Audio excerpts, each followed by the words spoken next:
mixto, mixto porque parte de la energía se entrega a volumen constante y parte a presión constante.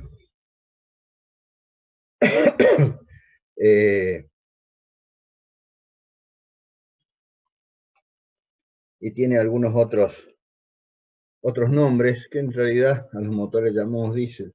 Pero en realidad el ciclo diésel lo cumplen los motores lentos porque el aporte de calor en principio lo hacen a presión constante. Algo que vamos a ver si nos da el tiempo para ver los dos ciclos. Y si no, vamos a ver uno solo.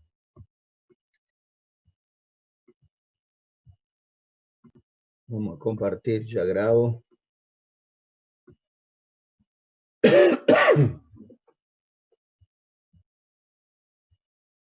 ¿Se está escuchando bien? Sí, profe. Bien, gracias. Entonces, vamos a poner acá a full el tema y vamos a poner a grabar. Vamos a empezar entonces con el tema de hoy. En primera instancia, con los ciclos que cumplen las máquinas de combustión interna. Ya vimos ciclo Otto y ahora nos va a tocar ver el ciclo Sabate.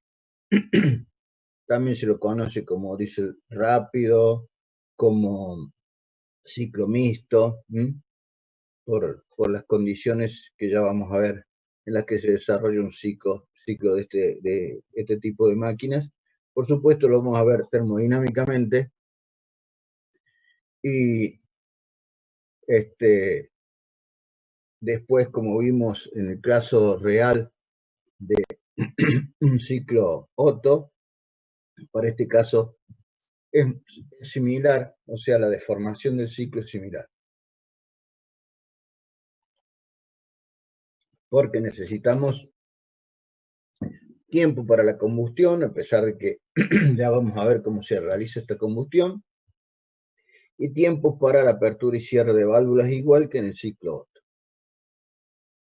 Vamos primero a trazar el ciclo y vamos a ir viendo etapa por etapa cómo se cumplen. Pero antes de iniciar con esto, vamos a ver algunas diferencias que tienen este ciclo respecto al ciclo Otto. En el ciclo Otto o en el ciclo de los motores encendidos provocados, es decir, necesitamos un agente externo que inicie la combustión, como el salto de chispa de una bujía. En principio fue estudiado termodinámicamente hablando, para admitir una mezcla aire-combustible, por ende, comprimir una mezcla aire-combustible. Esto todavía se sigue dando en los motores a carburador o aquellos que hacemos la inyección cercano a la zona de la válvula. Digamos que aquellos que tienen inyección directa, lo que hacemos es admitir aire e inyectar combustible en esa masa de aire, por lo que la mezcla aire-combustible se realiza directamente en la cámara de combustión. En los otros casos se va haciendo antes de entrar al motor. Para este caso, la combustión es totalmente distinta. No tenemos un agente externo que inicie la combustión, sino que vamos a admitir aire, vamos a por ende a comprimir aire, y en ese aire, cuya presión y temperatura llegando al final de la compresión es bastante mayor que la del ciclo Otto. Recuerden que en el ciclo Otto decíamos que mientras aumentaba la relación de compresión, aumentaba el rendimiento térmico, pero que esa relación de compresión estaba limitada por la calidad del combustible. Y como teníamos un tipo de combustible distinto al que vamos a utilizar ahora y un agente externo que iniciaba la combustión, era totalmente distinto. Acá vamos a necesitar una relación de compresión mayor porque el proceso que se realiza en esta combustión, a ver si me permiten y lo voy a ejemplificar. Si me dejan acá, vamos a suponer que eso es una gotita de combustible que inyectamos, varias de estas vamos a inyectar en la cámara, ¿no es cierto?, de combustión. Y por eso necesitamos una relación de compresión mayor, porque necesitamos aumentar la presión y temperatura en la cual vamos a hacer la inyección de combustible, porque aquí no tenemos ningún elemento que nos va a ayudar a realizar el encendido, sino que cada gotita va a tomar del aire que la rodea energía, va a ser un proceso endotérmico, y cuando logró condiciones de presión y temperatura va a exudar energía, es decir, va a ser un proceso exotérmico, que es el que nos entrega energía. Esto lo va a hacer varias gotitas en distintos lugares de la cámara, mientras se sigue inyectando combustible, ¿sí? Entonces tenemos una condición totalmente distinta, por eso necesitamos aumentar la relación de compresión. Los motores actuales, los más modernos, inclusive estamos hablando de relaciones de compresión, recuerden que en el Otto hablábamos de 9, 9,5, 10, hasta 11:1, y en los motores clásicos o estándares que venían hasta hace un tiempo, esa relación de compresión podía llegar hasta 21:1. Hoy en día, como se logró o se conoce un nuevo sistema de inyección, inclusive aquellos que tienen Common Rail, lo que se hizo es aumentar la presión de inyección con un inyector de mayor tecnología para que esa gotita sea lo más chica posible, llegando casi a lo que es un sprayado. Entonces no necesitamos tanta presión y temperatura para autoencender. Además, que los combustibles mejoraron su calidad. Entonces, la facilidad de poder, de alguna manera, iniciar la combustión en este tipo de motores se facilitó, y entonces hoy las relaciones de compresión que se usan a lo sumo son de 16, 17:1. Como hicimos en la clase pasada, vamos a suponer un cilindro con sus válvulas de admisión y de escape. Ese cilindro se va a mover desde los puntos muertos, en este caso punto muerto superior, hacia el punto muerto inferior. Acá, como la relación de compresión necesitamos que sea mayor, lo que ocurre es que el volumen de la cámara es menor. Entonces, vamos a tomar aire a una presión P1, que es la presión atmosférica, y mientras el pistón se mueve desde el punto muerto superior hacia el punto muerto inferior, una vez abierta la válvula acá en 0, abriendo la válvula de admisión, por este trabajo que hace el pistón, nos permite admitir, en este caso, aire, hasta el volumen máximo, que sería entre V2 y V1, sería el volumen de desplazamiento, que también es conocido como volumen de cilindrada. Ahí entonces admitimos una cantidad de aire, que por ahora, y como es teórico, es igual al volumen de desplazamiento del pistón. Ahí llegamos a un punto 1, donde tenemos valores conocidos como presión y temperatura y humedad del aire. Ahí cerramos la válvula de admisión, se cierra el cilindro y comenzamos una compresión hacia el punto muerto superior, logrando una presión al final de esa relación de compresión P2. Esta transformación, es decir, esta compresión, es adiabática, ¿sí? Y llegamos a un punto como el 2, donde tenemos una determinada presión y temperatura. En ese momento, en el caso teórico, iniciamos la inyección de combustible. Y consideramos que inmediatamente que iniciamos la inyección de combustible, comienza a combustionar. Evidentemente que puede ser una combustión más desordenada que aquella que veíamos en el Otto, que de alguna manera se iniciaba en un punto y recorría toda la cámara. Acá puede haber varios puntos, aunque hoy en día con el control con el que se realizan las inyecciones de combustible, esto ha mejorado mucho. Y decía que empezamos a inyectar combustible y empieza la combustión. Se sigue inyectando combustible y se va realizando la combustión. Pero en este ciclo, que es un ciclo para motores que operan a velocidades relativamente no elevadas, pero por encima de los 1000 y 1500 RPM, parte de la energía que tenemos disponible en el combustible lo vamos a entregar a volumen constante a una determinada presión. Si ustedes leen en cualquier tratado de termodinámica, no les van a decir de que cuánto de la energía entregamos a volumen constante y cuánto a presión constante.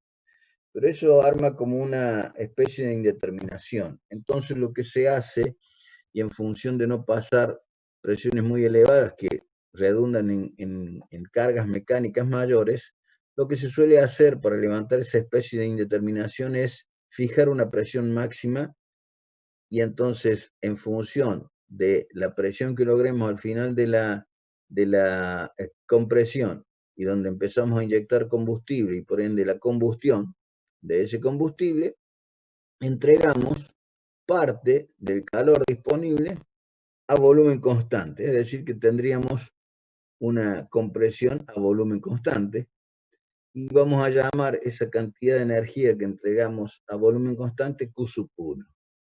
Y ahí tendríamos el punto 3 con una determinada energía interna. Como todavía nos queda combustible y para cumplir con este ciclo, lo que hacemos es entregar el resto de la energía que nos quedó a presión constante y llegar hasta un punto como el 4. La expansión en realidad empieza acá en 3, cuando empieza a aumentar el volumen, pero aquí lo hacemos en primera instancia a presión constante. Esa energía que entregamos a presión constante la vamos a llamar Q sub 2. Y ahora a partir de 4, cuando dejamos de inyectar combustible un tiempo antes de llegar a 4 y termina la combustión en 4, hacemos o continuamos la expansión con una transformación adiabática, es decir, sin intercambio de calor. Llegamos al final de esa etapa de expansión, a un punto 5, ahí abrimos la válvula de escape, como ven es todo similar a lo que veíamos en el Otto, y por diferencia de presiones perdemos calor, tiramos calor a la atmósfera, volviendo a un punto igual al inicial. Recordemos que el pistón se movió del punto muerto superior al punto muerto inferior para hacer admisión. Se movió del punto muerto inferior al punto muerto superior para comprimir. Mientras estaba estático ahí en el punto muerto superior, entregamos una parte de calor en forma instantánea, de 2 a 3, y después se empieza a mover el pistón y se agrega una cierta cantidad de energía en forma de calor. Aquí es algo que si esto se hace muy rápido y el pistón se va aumentando el volumen debido a que el pistón se va desplazando en tu punto muerto inferior, evidentemente que nos quedaría, a medida que es más rápido el motor, menos tiempo para entregar una cierta cantidad de combustible. Por eso cuando se describe el ciclo real, tiene una forma bastante parecida a la del ciclo Otto. Y entonces aquí decíamos, se mueve el pistón, terminamos la carrera de expansión en forma diabática y ahora llegamos acá hasta el punto 1 con la válvula de escape ya abierta y como ya está abierta la válvula de escape, terminamos de llevar desde el punto 6 al punto 7, llamémosle así, el resto de gases quemados. y volvemos a hacer un nuevo ciclo. Decíamos que este ciclo lo cumplen la mayoría de lo que llamamos motores diésel autotransportados, sea de camión, sea de tractor, sea de automóvil, es el ciclo que cumplen este tipo de máquinas térmicas. ¿Alguna pregunta? Vámonos. No, profe. Bien.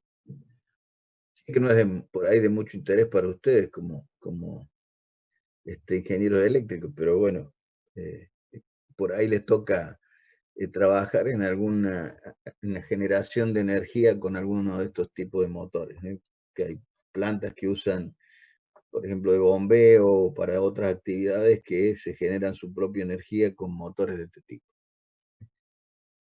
Decíamos recién que hay algo que establecer y que es bastante elevada o más elevada que en el otro, la relación de compresión. Igual que en el otro, la relación de compresión es la variación de volumen entre el punto 1 y el punto 2, ¿sí? Es decir, el volumen máximo y el volumen de la cámara de combustión. Que acá podemos ver que el volumen V sub 1 podemos decir que es igual a V sub 5 y el volumen V sub 2 es igual a V sub 3 porque esa transformación es a volumen constante. Eso se llama, como dijimos, relación de compresión. También hay una relación de compresión volumen constante, que es algo hablamos de eso cuando presentamos el ciclo, que es el aumento de presión que existe entre 2 y 3, que a su vez, como contrapartida de la entrega de calor, hay un aumento de la energía total interna, ¿sí? A esta ROI, va a decir, delta que tenemos acá, vamos a relacionar las dos presiones entre las cuales hacemos ese proceso de aporte de calor a presión constante y lo vamos a llamar relación de compresión a volumen constante. Relación de compresión a volumen constante. Y por último tendríamos que definir o darle algún sentido a la cantidad de calor que aportamos a presión constante de 3 a 4. La vamos a llamar phi y en función de que es a presión constante vamos a relacionar volúmenes. Sería V sub 4 sobre V sub 3, que a su vez va a ser igual a V sub 4 sobre V sub 2, porque los volúmenes aquí de 3 y de 2 son iguales. Eso se llama relación de inyección. Termodinámicamente lo llaman así y representa el calor aportado a presión constante. Si nosotros lo que necesitamos y lo que desde el punto de vista termodinámico requerimos es calcular el rendimiento térmico, recordemos, siempre que hablemos de rendimiento es lo que producimos respecto a lo que gastamos, el calor útil, dado en calores es el calor útil sobre el calor suministrado. Si fuera por trabajo, bueno, sería el trabajo útil sobre el trabajo entregado a la máquina. Este calor útil es el calor suministrado menos el calor perdido sobre el calor suministrado, y bueno, nos queda una ecuación similar a la que veníamos viendo. Rendimiento térmico igual a 1 menos calor perdido sobre calor suministrado. Como decíamos, a eso lo llamamos rendimiento térmico. Vamos a dejar el ciclo tal cual lo habíamos dibujado recién para poder hacer el seguimiento y cómo calcular ese rendimiento térmico que habíamos visto que tomamos una ecuación como esa. Vamos a recordar también la relación de compresión, la vamos a tener a mano. Esta relación de compresión a volumen constante y la relación de inyección, para tenerla bien en cuenta cuando vayamos a calcular. Y vamos a ver qué es lo que vale el calor suministrado y qué es el calor perdido. Dijimos que el calor suministrado empezaba en 2 y terminaba en 4. Parte lo hacíamos a volumen constante y parte a presión constante. Y lo llamábamos Q sub 1 y Q sub 2. Ese Q sub 1 Aquí va a ser igual. Como es a volumen constante, sería el calor específico, volumen constante, esto es por kilogramo de fluido, por la diferencia de temperaturas entre las cuales se realiza el proceso, T sub 3 menos T sub 2. Y el Q sub 2, como es a presión constante, sería el calor específico a presión constante por la diferencia de temperatura entre las cuales se realiza el proceso, T4 menos T3. El calor perdido, que está acá también a volumen constante, calor específico a volumen constante por la diferencia de temperatura entre las cuales se realiza, T5 menos T sub 1. Si eso lo llevamos a la ecuación del rendimiento térmico, que recordemos ahora ya al calor suministrado lo ponemos como Q1 más Q sub 2 y reemplazamos esto que acabamos de determinar, el calor perdido, calor específico volumen constante, T5 menos T1, sobre el calor suministrado, que sería Q sub 1, lo que acabamos de determinar, Q sub 2, lo que acabamos de determinar también. Y ahora lo que necesitaríamos hacer es determinar cada una de las temperaturas que no conocemos. Acá lo que podemos hacer antes de eso es dividir por C sub B. Si dividimos todo por C sub B, este C sub B se nos va a ir y acá Cp sobre C sub B va a ser gamma, que es el exponente adiabático. ¿Cómo lo vamos a ver a continuación? Vamos a valernos del ciclo para poder ver cada punto donde está ubicado. Lo que recién decíamos, calor específico a presión constante sobre calor específico a volumen constante es gamma, el exponente adiabático para este caso. Recordemos la relación de compresión manométrica o de presión o de volumen constante, como llamábamos a delta, y recordemos que habíamos llegado a esta ecuación dividiendo por CB y ya colocando gamma en el segundo término del denominador. ¿Qué es lo que vamos a hacer ahora? Y bueno, valernos de cada una de las transformaciones para ver cómo vamos determinando las temperaturas del punto 2, del punto 3, del punto 4, del punto 5. La primera transformación dijimos que era una compresión que es adiabática, es decir, sin intercambio de calor entre el medio y fluido. Entonces vamos a utilizar una de las ecuaciones de las adiabáticas, que recordemos que eran 3, y vamos a emplear la que relaciona temperaturas y volúmenes, y vamos a decir que T1 por B1 a la gamma menos 1 va a ser igual a T2 por B2 a la gamma menos 1. Lo que necesitamos despejar acá es T sub 2, y vamos a ver que lo llevamos a valores conocidos. T sub 2 va a ser igual a T1, B1 sobre B2 a la gamma menos 1. Pero B1 sobre B2 a la gamma menos 1, ¿a qué era igual? Recuerdan anteriormente la relación de compresión volumétrica, pi. Entonces, reemplazamos ahora, y en T sub 2 nos queda que la temperatura T sub 2 es igual a la temperatura 1 por la relación de compresión que nos permite llegar a ese punto 2 y tener esa temperatura. Definido T sub 2, vamos ahora a la otra transformación que es a volumen constante, isócora, entre 2 y 3.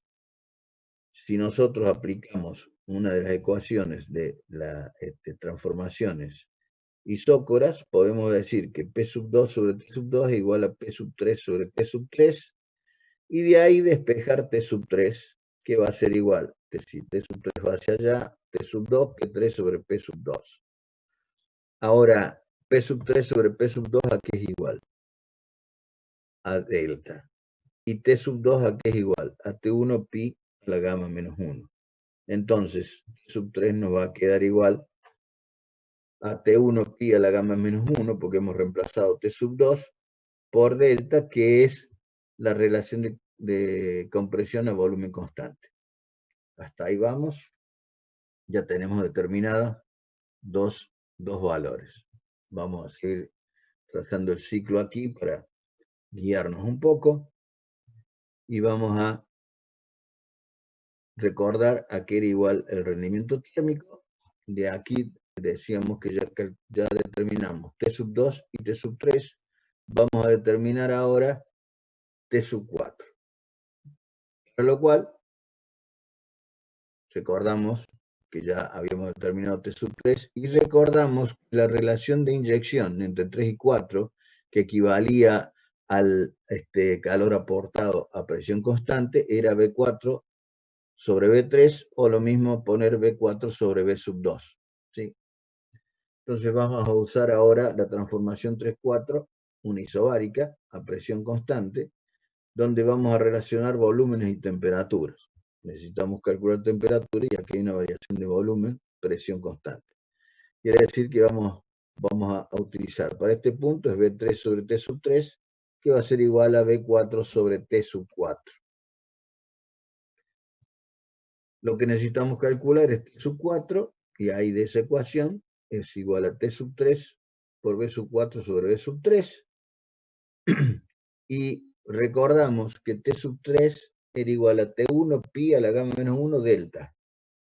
Y B sub 4 sobre B sub 3 era phi. Entonces, B sub 4 aquí va a quedar igual a T1 pi a la gamma menos 1 delta phi.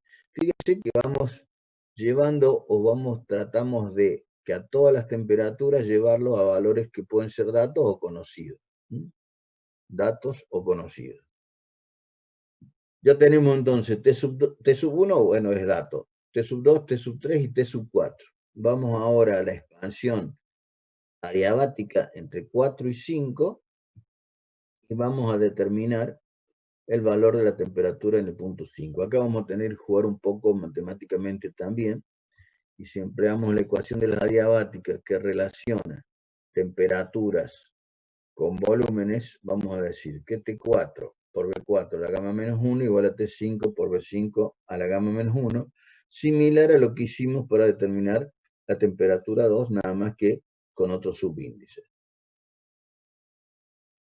De acá despejamos T sub 5, que es lo que necesitamos calcular, y decimos que es T4, B4 sobre B5 a la gamma menos 1. Ahora B4 sobre B5 no lo podemos relacionar con nada, pero sí hacemos un artilugio matemático, ya lo vamos a determinar.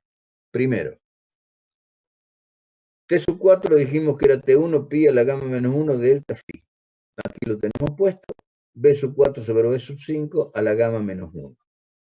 Y acá vamos a ver cómo resolvemos ese B sub 4 sobre B sub 1, para lo cual vamos a dividir en los dos miembros por B sub 3.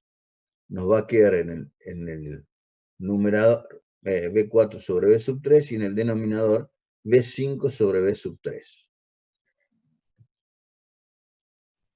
Entonces, B sub 4 sobre B sub 3, ¿a qué era igual? B sub 4 sobre B sub 3. A phi. ¿Sí? B sub 4 sobre B sub 3 era igual a phi, pero está elevado a la gamma menos 1. Y B sub 5 sobre B sub 3 es lo mismo que poner B sub 1 sobre B sub 2, que era la relación de compresión, pero está elevada a la gamma menos 1. Aquí lo tenemos, pi a la gamma menos 1. ¿Qué es lo que podemos simplificar acá? Y bueno, pi lo podemos simplificar, y acá phi por phi a la gamma menos 1 nos va a quedar phi a la gamma.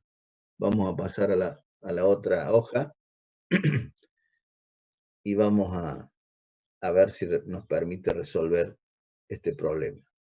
De la transformación 4-5, eso es lo que nos había quedado, donde ya habíamos reemplazado valores conocidos, y con el juego ese que hicimos matemáticamente de dividir por B sub 3 numerador y denominador, veíamos que nos quedaba phi a la gamma menos 1 en el numerador y pi a la gamma menos 1 en el denominador. Dijimos que pi y pi lo podíamos eliminar, y phi por phi a la gamma menos 1 era igual a phi a la gamma. Fíjense que hemos puesto también a la temperatura T5 en función de valores conocidos o datos. T sub 5 va a ser igual a T1 delta phi a la gamma. Tenemos todas las temperaturas que necesitamos para calcular el rendimiento térmico del ciclo, que lo recordamos, toma una expresión como la que vemos aquí. Rendimiento térmico igual a 1 menos T5 menos T1 en el numerador sobre T3 menos T2 más gamma, recuerden que esto venía de CP sobre CB, T4 menos T sub 3. Lo que vamos a tener que hacer ahora es reemplazar en cada uno de los términos los valores que hemos obtenido. Es decir, reemplazar todas las temperaturas que hemos de alguna manera calculado. T sub 5, que lo vemos acá, era T1 delta gamma, phi a la gamma, menos T sub 1, conocido. T sub 3 era, si recuerdan, era T sub 1 pi a la gamma por delta, menos T sub 2 era T1 pi a la gamma menos 1, más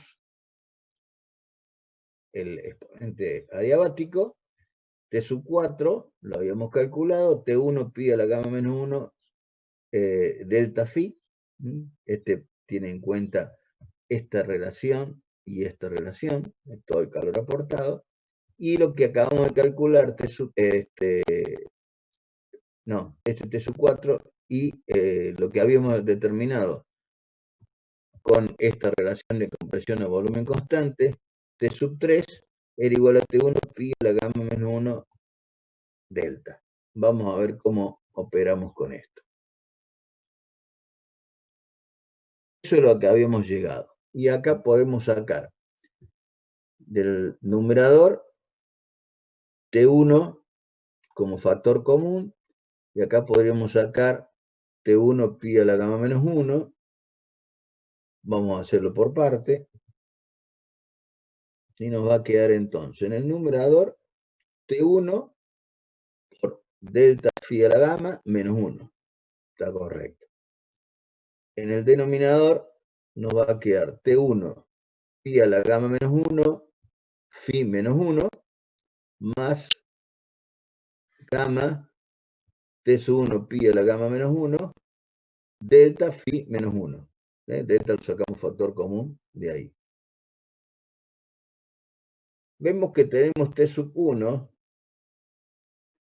en el numerador y denominador, por lo tanto lo podemos simplificar. Y la otra cosa que tenemos es que pi a la gamma menos 1 en el denominador es factor común. Por lo tanto, podemos colocar que la ecuación del rendimiento térmico del ciclo Sabate es igual a 1 menos 1 sobre pi a la gamma menos 1, numerador delta phi a la gamma menos 1, denominador delta menos 1 más gamma delta phi menos 1. Donde podemos ver de alguna manera que en el rendimiento térmico se tienen que tener en cuenta los aportes de calor que hacemos tanto a volumen constante como a presión constante. Si nosotros tomáramos este ciclo Sabate y lo, digamos, como base y sacamos los ciclos derivados del Sabate, termodinámicamente hablando, podríamos hacer lo siguiente y determinar a partir de esta ecuación los rendimientos térmicos del ciclo Otto y del ciclo Diésel. ¿Cómo haríamos esto? Si nosotros suponemos que phi es igual a 1, quiere decir que todo el calor lo aportamos a volumen constante. Disculpen un segundo, tengo la garganta la miseria.